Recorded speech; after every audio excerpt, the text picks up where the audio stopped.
IVM. Hi everybody, just wanted to ask everyone for a quick favor. We're running a brand survey right now and would really appreciate it if you could let us know what you think about the advertising on IVM. Go to ivmpodcast.com/survey and do let us know.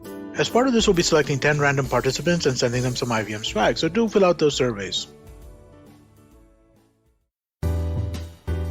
Most of my writing about Bombay has been in response to the way I see it portrayed in popular culture, right? You will either see like a very high glitz, high glamour, high gloss, Bollywood, cocktail parties, kind of Bombay. Or then you'll see like a Salam Bombay, people on the road, dying, poverty, like wahi hai. Ye do extremes hai, beech mein koi nahi hai in Bombay. Obviously, pisses anybody off if your city is kind of stereotyped in such ways. And there are so many nuances to the city. There are so many experiences in the city which nobody bothers about. For instance, local trains. They will tell you कि हाँ ये ऐसे local train है, बहुत भीड़ रहती है, and people get like pushed out on stations and die. That is the extent of your local train narrative. But there are so many beautiful stories. Like people make train friends on local trains, right? And I have seen people not just forming bhajan mandalis, but they bring cakes and celebrate each other's birthdays. Yeah, that is so beautiful. Like that kind of friendship, where do you find it? I don't think it happens anywhere else in the world.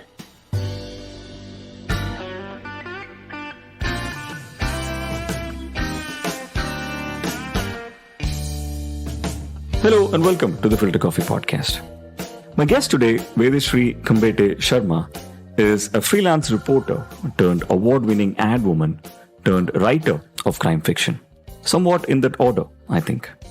Vedashree has just released her third book, Fatal Mistakes, which is also a sequel to a second, both featuring the immensely interesting protagonist of Avantika Pandit, a journalist who accidentally finds herself at the crosshairs of crime. What's unique about Vedashree's book is that it's not a regular crime fare. The book is in equal parts a thriller, but has elements of dark humor and a whole lot of Bombay thrown into it. In fact, her book is so Bombay that she wrote parts of it on her mobile phone while traveling in the local train. I spoke to her about her unique genre, writing as a mother, and why it is important to talk about crime from a woman's perspective. Stay with us. We'll be right back on the Filter Koffee Podcast.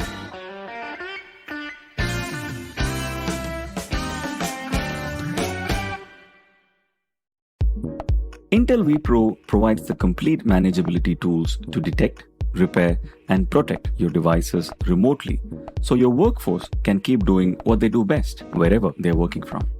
Today, as most employees and IT teams no longer work under the same roof, fixing glitchy PCs and proactively managing the PC fleet has become increasingly difficult.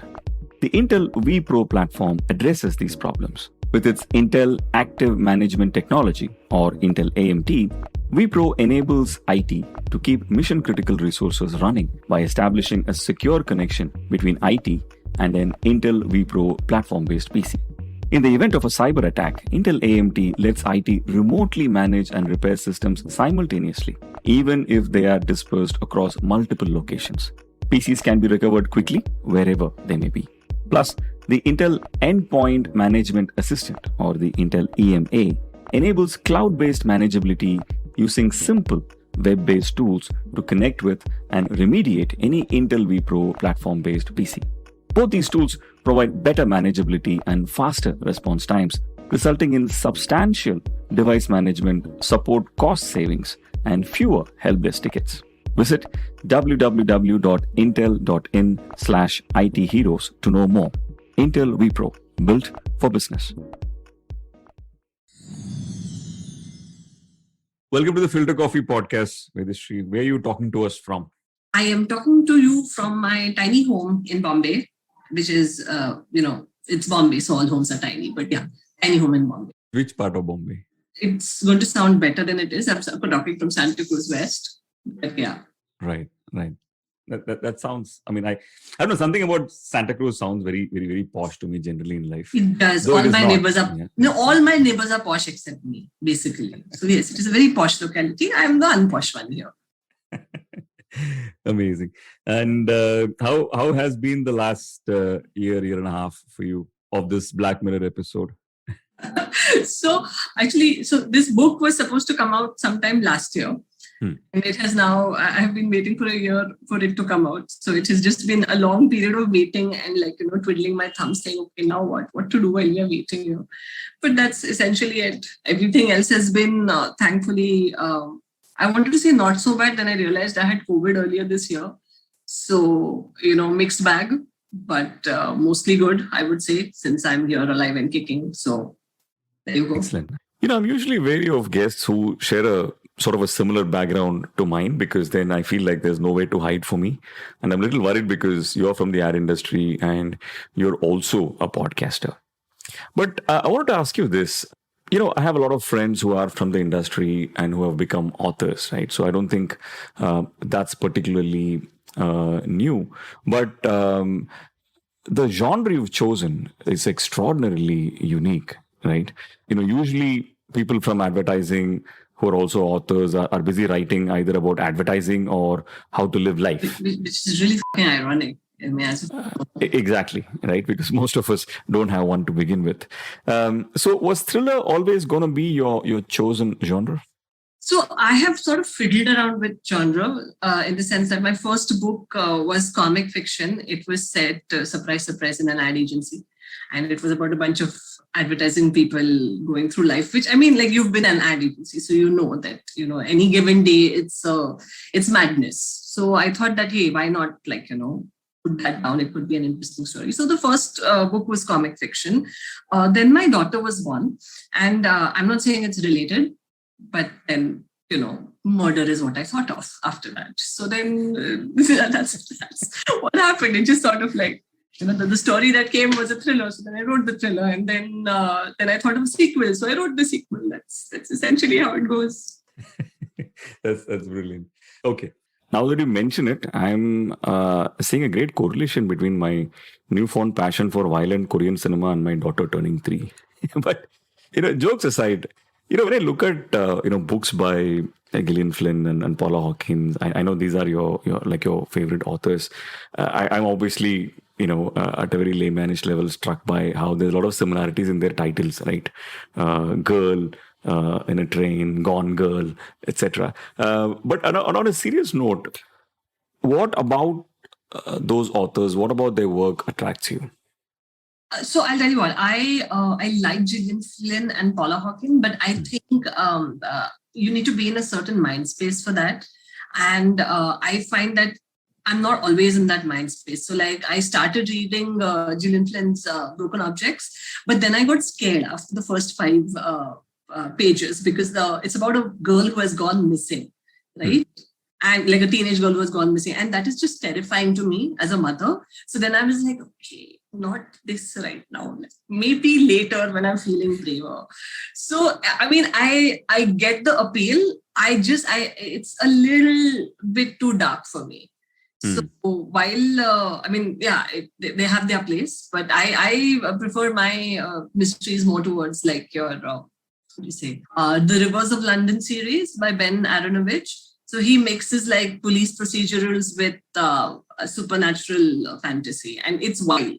It's funny as heck. It has a lot of commentary about race, about London, and there's a whole lot going on, but it is so damn entertaining, right? So I like that kind of stuff, a little on the lighter side, but also murder and mayhem for fun. Right. That's a very, very refreshingly unique perspective, right? I've not honestly read too many crime thrillers which are also on the lighter side, which have intelligent humor, etc. And I was actually going through some of the reviews of your second book. And a lot of people were actually talking about that. They're talking about, how it was it was funny, and it was also about different things that I care about. And, almost it was like a friend of mine wrote the book, even though I don't know the author, sort of thing. That's what I was reading on Goodreads and a few others. But, tell me, when you first wanted to write your first book, what was your process like? And you told me that your daughter was just born, which I'm assuming is probably got to be the most maddening phase of your life up until then. Yeah. So when you're a new mother, you have a lot of time when you are just sitting still. You're doing other shit while sitting still, but the head is completely like nothing is going on in that. You're like Right. doing it mechanically and all of that stuff. So then I need things going on in my head all the time. Like if I'm not thinking of something, or I get anxious if like I have an empty head. So then I found myself thinking about what would happen if there was a crime and someone was killed, but there was no dead body. And then that got me to thinking that, hey, if you're assuming that there is going to be a dead body because you're assuming someone has died in the first place. And then around like a few months, I was just playing around with the idea. And then a few months down the line, one of my very close friends from school, whom I was absolutely not in touch with over the years, I heard that like, she had been suffering from some like pretty serious illnesses and she passed away. So the news shouldn't have hit me as hard as it did, because obviously I was not in touch with this girl at all. But then, you have all those several years of nostalgia. And like you have all those shared memories together. And then it hit me a lot harder than I thought it would. And then, that got me to thinking that, we were best friends in school. And then, how much do we really know about our best friends? Because apparently she had been suffering from this for a really long time. So then that got me thinking. And, instead of writing like a nice, poignant, sentimental drama, which is what normal people would do, I obviously twisted my head and said, hey, let's write about murders instead. And that's what happened. I don't like invent a process. There was no process. It was just me coming up with this like what if situation and then saying, abhi isko kaise twisted bana sakte hai? Like this. Let's make it like this. So it was that. I've got to ask you this. This release that you found in through this, did it positively impact your motherhood as well? Oh, it kept me sane, man. Like there is just so much of stuff that you're going through, and then when you have this one part where that's just yours, right? Like, you're a dad, so you know that after a child comes into the world, you are just like displaced as the most important person in your life, or indeed in the lives of anyone else. Like the child becomes the most important thing, right? Yeah. And it's fine, you can deal with it, but after a while you kind of like start losing yourself or like a part of yourself in that. And with writing, I found that, it kept me connected to who I was. Like not just a mother, but I'm also a writer. It reminded me of who I was and what I could do and how I was. I had more to give to the world than just being a mother. Not saying that people who are just mothers are like, in any way, whatever, inferior or anything. But, when if you have the kind of personality where you need something more, then writing gave me that. Yeah, it's very beautifully put, right? Like I've been thinking about this a lot.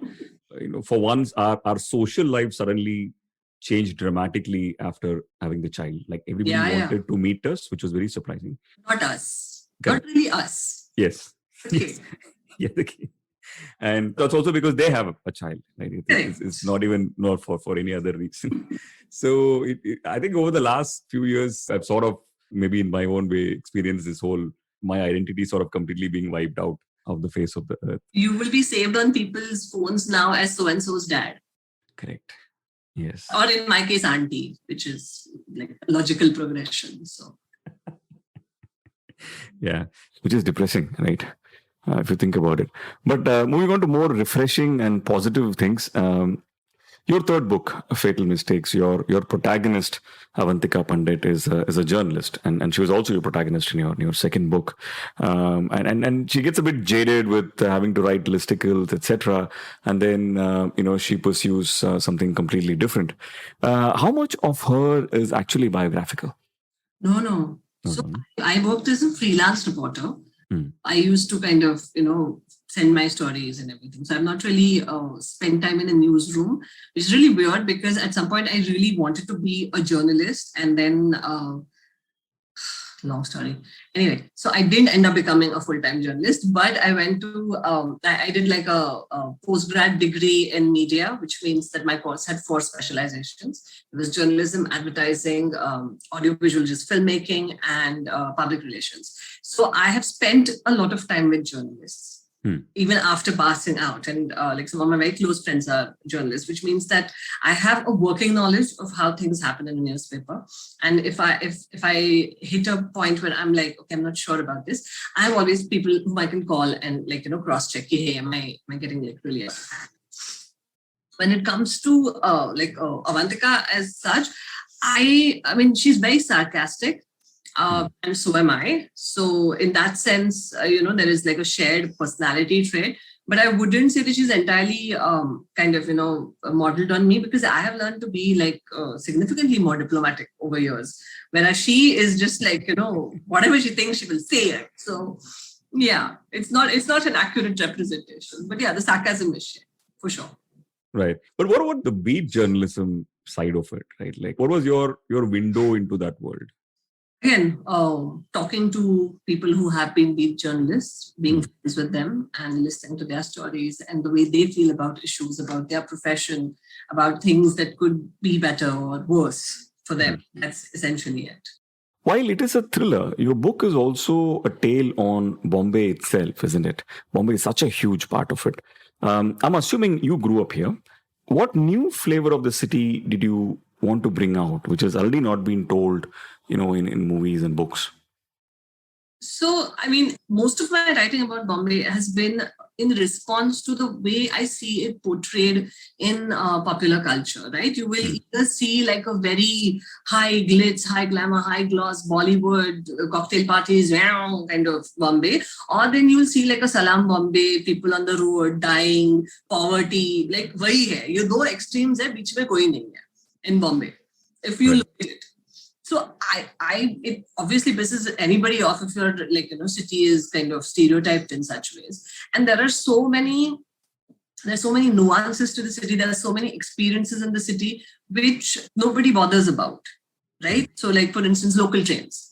They will tell you कि हाँ ये ऐसे local train है, बहुत भीड़ रहती है, and people get like pushed out on stations and die. That is the extent of your local train narrative. But there are so many beautiful stories. Like people make train friends on local trains, right? So if you're in the same compartment and you travel with the same train every day, and you'll find the same people taking the train, and over time you'll become friends with them. And I have seen people not just forming bhajan mandalis, but also like celebrate. They bring cakes and celebrate each other's birthdays, while going from one end of the city to the other end. And that is something that is so beautiful. Like that kind of friendship. Where do you find it? Right? A complete stranger otherwise getting a birthday cake for you on public transport in a metropolitan city. I don't think it happens anywhere else in the world. No. That part, for instance, like koi baat nahi karta, right? So it's stuff like that. I just wanted to kind of bring out a vision of Bombay that hadn't been seen before. Like even, for instance, rains. Everyone talks about how, Bombay floods a lot. Like, a million subways underwater, which is like every year. Like there's nothing surprising about it anymore. But they will not tell you about the beauty of Bombay rain. They will not tell you how it tricks you, right? And how you're caught without an umbrella when it's sunny weather outside and then suddenly there's a downpour. So there are like many aspects of Bombay which are simply not covered in popular culture. And I was like, main is par likhe. So that is the kind of world that Avantika finds herself in, which is something I feel that anyone who's lived in Bombay even for some time would immediately relate to. Right. When you finished Swear You Won't Tell, which is your second book. Yes. What was were you always intending this as some kind of a franchise where you'll have multiple additions to it? But what were the immediate reactions to that book? So people, like you said, people really liked that it was a thriller, but it was lightly told. That there was a lot of humor, a lot of sarcasm in it. People also loved the fact that it had a lot of 90s nostalgia. So there are like references to the Backstreet Boys and the squeezy water bottle and stuff like that. So for a certain age of people, they're like, hey, this is what I know, right? So there was a lot of that. When it came to Fatal Mistakes, I always start with villains when I'm writing books. Why would this person commit a crime, right? Because for me, that is the most fascinating part of writing a crime book, the motive. And I had found a motive for this person, and I had found a backstory for this person. And I felt that would make a very compelling story. And then obviously, like, because I already had Avantika on hand, I was like, why doesn't she investigate this? She can investigate this. So then it was a matter of then making it happen and, giving her the chops to actually investigate all the stuff that this other person was. Right. What's your crime diet generally in life? Like not just the books you read, which like committing, minors, like not much. So I was hoping it'll be more. Not that you're going to tell me on a. Listen, I work in advertising. I commit enough crimes. Like I already work in advertising. I have to also confess that probably, I think, including the producer of the podcast, Rohini, all about only 7 people listen to this show. Right? So You're you lying. you can be more honest about it. I know more people listen to this show. Like, please. No, but generally, what's your, like, growing up? What do you love in crime? What do you read in crime? What did you watch? I was exposed to the same stuff that all Indian children of a certain age in the 90s were exposed. Yeah, Nancy Drews, Hardy Boys, Famous Wives, Secret Sevens, and if you're like feeling like really whatever, then find out as in Secret. Oh, no, what was the other one? Find out as in Dog and Secret Seven, which was like Famous Five. No, okay. Famous. I liked Famous Five more than Secret Seven. Like 7 jan hai. Like, there isn't enough for everybody to do over there. I think. And Sherlock Holmes. I think in crime fighting, 5 is a company, and then like 6 onwards is a crowd. Like, for sure, 5 is the most. Yeah. Like, it'll be too much. Yeah. So Sherlock Holmes, then Alfred Hitchcock's 3 Investigators. I was like on a very steady diet of fictional crime growing up. Right. Moving on to the more serious part of this, right? Like the woman's perspective in this, and a lot of the people who love the book have also written about that in their reviews, and people have spoken about who read your book have also felt the same way, which is the woman's perspective opens up different worlds to what is otherwise the normal narrative of things. We've seen this a lot in cinema. We've seen this a lot in series as well, even in podcasts, right? So that perspective always opens up a very, very different point of view. But tell us what they actually mean when they say this. So basically now, Karthik, women occupy a very different world from the world that men occupy. Like when you all go out onto the streets or onto movie theaters or anywhere else, you all are seeing a very different version of the world than we are. Like for instance, if you were to step out of your house at 11 o'clock and go down for a smoke, you wouldn't think twice about it. If it's a woman, she would have to think twice about it. She would think stuff like, okay, is the watchman around? Is it safe? Should I maybe ask someone to come down with me? Will it be okay? Is the gate locked? So, we are very circumspect about our surroundings. And that kind of alters our worldview drastically. So that is one part of it. The second part of it is, again, the relationships men have in the world are very different from the relationships women have. Like, I'm not just talking about, how male friendships are different from female friendships, but the very relationship a woman has with her surroundings is different. Like, for instance, take crime, for instance, okay? I had read somewhere, and this is actually, it was very illuminating for me, that, when a man wants to kill somebody, he will maybe stab that person or, whatever. But when a woman wants to kill someone, she'll very rarely stab. If a man wants to commit suicide, he'll hang himself or do any of those things. A woman will consume sleeping pills because it's less messy. I'm not making this up. This is literally there in the article, and it's women think about shit like this. And I thought about it. I was like, if I had to, then sleeping pills, obviously, right? But then it's like a vastly different headspace to be in. So it's that kind of stuff. Like when we say that a woman's point of view is different, it's that. It's in terms of relationships, in terms of worldview, in terms of how she interacts with her environment. It's that stuff. Now that you have put this thought in my head, whenever I blow my brains out, which I'm assuming will be pretty soon if work from home continues for a few more months, I'm going to start looking at whether there is a vase behind me and things like that. But, on a serious note, tell us a moment from the book, where you took a very uniquely woman's perspective as against what someone else might have done. Okay, so see, I don't know, I can't give you like one specific anecdote, but overall, the whole book is generally lighter because the protagonist herself tends to take a very tongue-in-cheek, dry humor kind of look at the world.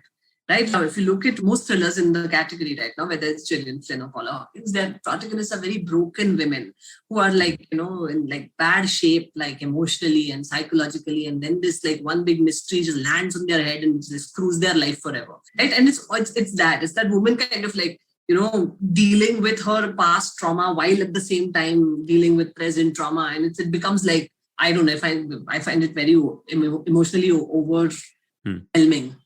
How did I just forget the word overwhelming? Anyway, overwhelming. So, but with Avantika, the whole point is that, she, even when she has landed in soup, it's not like she is going to turn off the sarcasm center in the brain, right? So there's still like a part of her who's like, saying, wow, well done. Nice way to get yourself into this mess, while she's literally fighting for her life.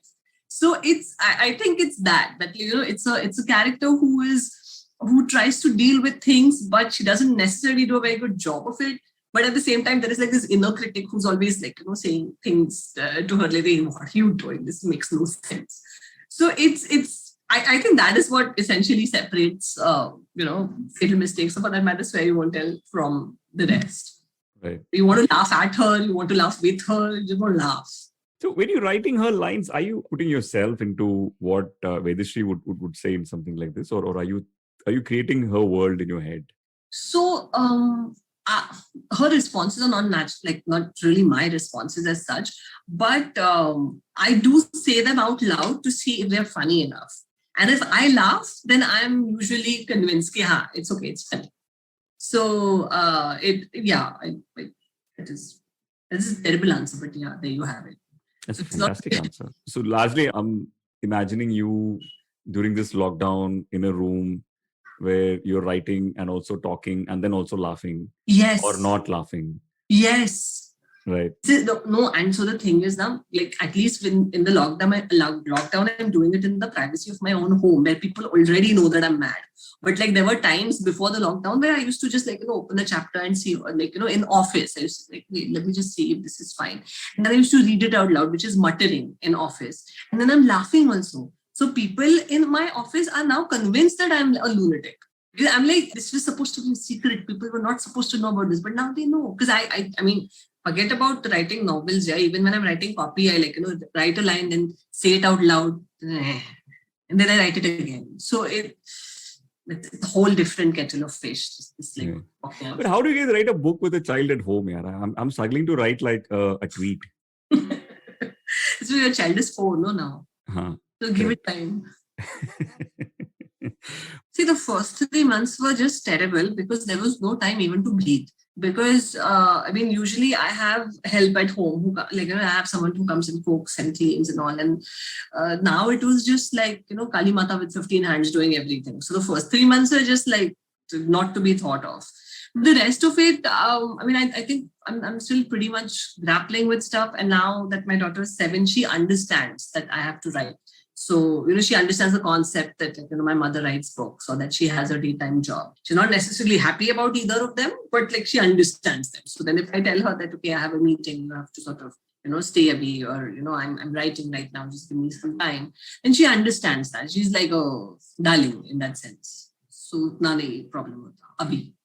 When I was writing Swear You Won't Tell, it was a different matter altogether because she was very little. So I had to wake up at 6 o'clock in the morning and then get 1 hour of writing done, 6:30 to 7:30, then get on a train and then type on my smartphone and read there. So that was madness. To type on your smartphone? Yeah. Google Docs, dude, for the win. On a phone though? Yeah. Wow. That's Sahitya Academy just for that, I feel. When you got her, you got her. As the saying goes. That's just amazing. I'm just generally in awe of people who type a message without any grammatical errors on the phone. I feel that itself is a superpower. And to write parts of the book on a phone is just so you wrote part of the book in the train. Yes. That's how Bombay this book is. Yes. How can I not write about local trains when I have written on a local train? This is extraordinary. All my Bombay friends are now going to definitely pick this up. But you started writing after your daughter was born, and you now have this reasonably famous protagonist across 2 different books. You think of, and I'm sure she's 7 now, and your daughter, that is in maybe 5 years or so, she'll read your book. So there are parts of Swear You Won't Tell that she's already read, in the sense that nice. not like the killing stuff, but there are parts where Avantika flashes back to her childhood in school, And there's this entire section where she's in the first grade and, how her enmity with another character starts. And she has read that bit and she loves that bit. She is just like, this is the stuff. Like I too would feel like, terribly if someone behaved like this with me in first grade. So I'm like, hey, I've got my target audience down pat. Awesome. Yeah, she can't wait to read the books, but they're obviously not for her. Yeah.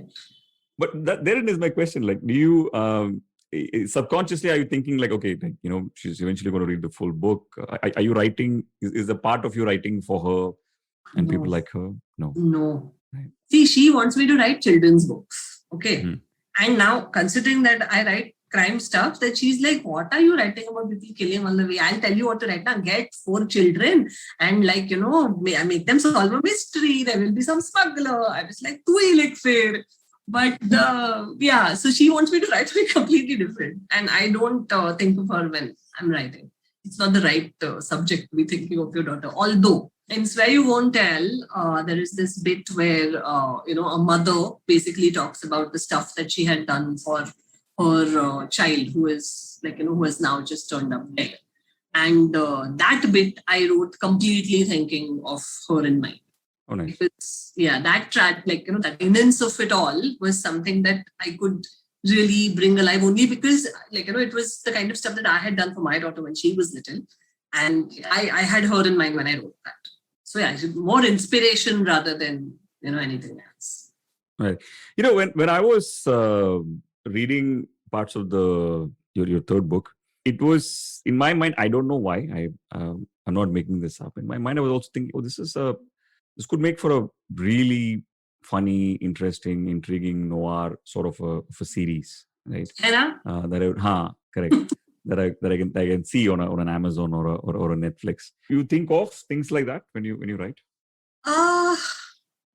Not when I write, but once I finish writing, when I finally have the final product in my hand, it's always like, wow, if this turned into a series, then this one could play this one or stuff like that. But this is all like completely khayali pulao because until and unless something happens, I'm super sure.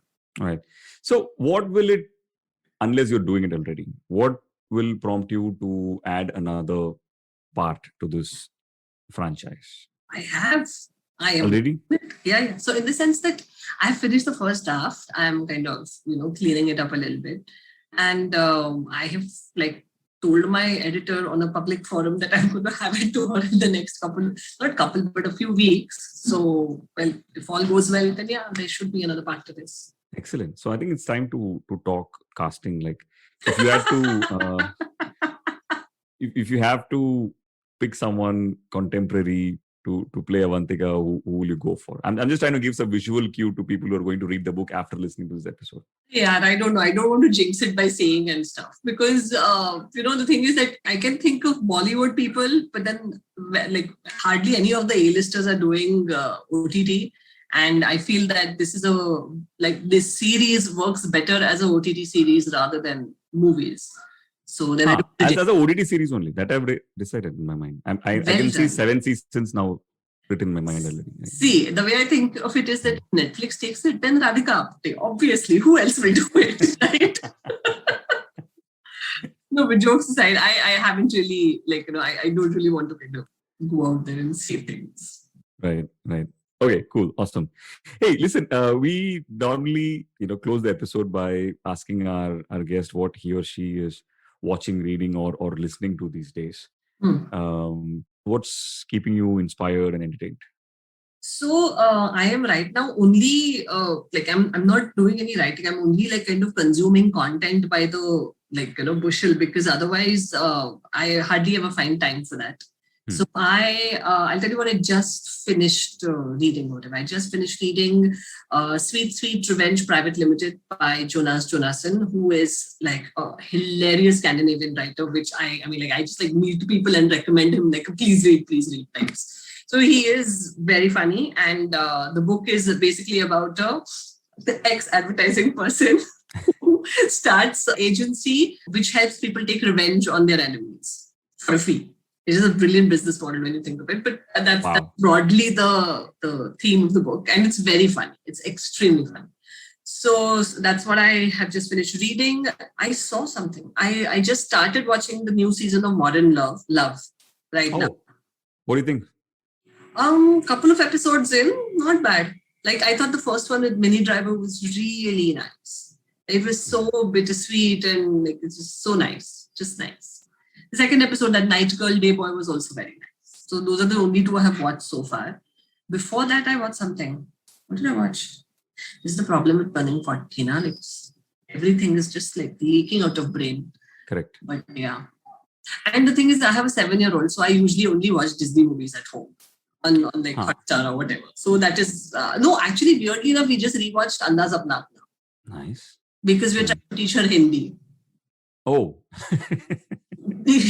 Through Andaz Apna Apna. Excellent. Hey, that's how all of us learned Hindi, man. Like, Bollywood has been my Hindi teacher for like the longest time. No, I grew up in Chennai. I that's the only Hindi teacher available. So exactly.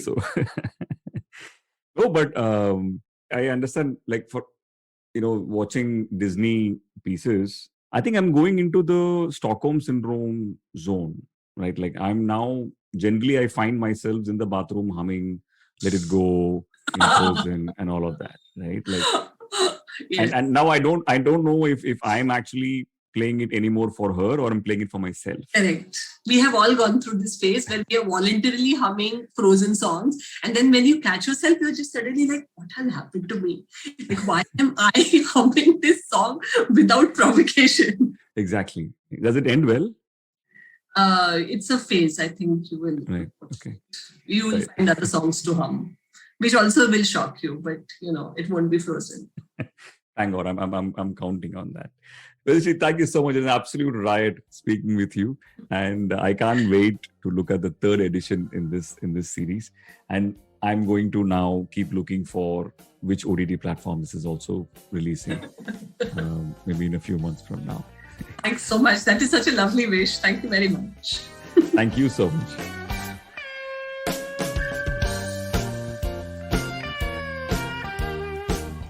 If you like this podcast, don't forget to check out other interesting podcasts on the IVM network. You can listen to us on the IVM Podcast app or ivmpodcasts.com. You can also follow us on our social media. We are at IVM Podcasts on Twitter and Instagram. And if you want to reach out to me, I am _Karthik. That's Karthik with an H on Twitter. And Filter _Koffee. That's coffee with a K on Instagram.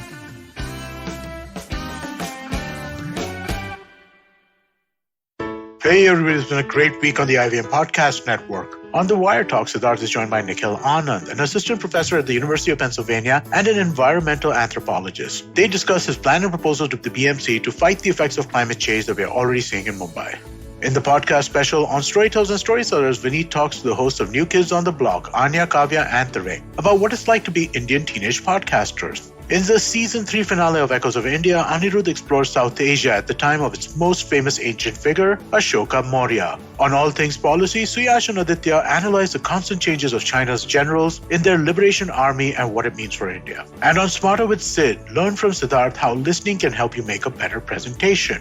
Do follow us on social media. We're IVM Podcast on Twitter, Facebook, Instagram, and LinkedIn. And remember, if you're enjoying this show or any of our other shows for that matter, please do tell a friend. It really does help us. And finally, we'd like to thank our sponsors on the network this week, Cred, Bank of Baroda, Quota, CoinSwitch, Kuber, and Inter vPro. Thank you so much for making this possible.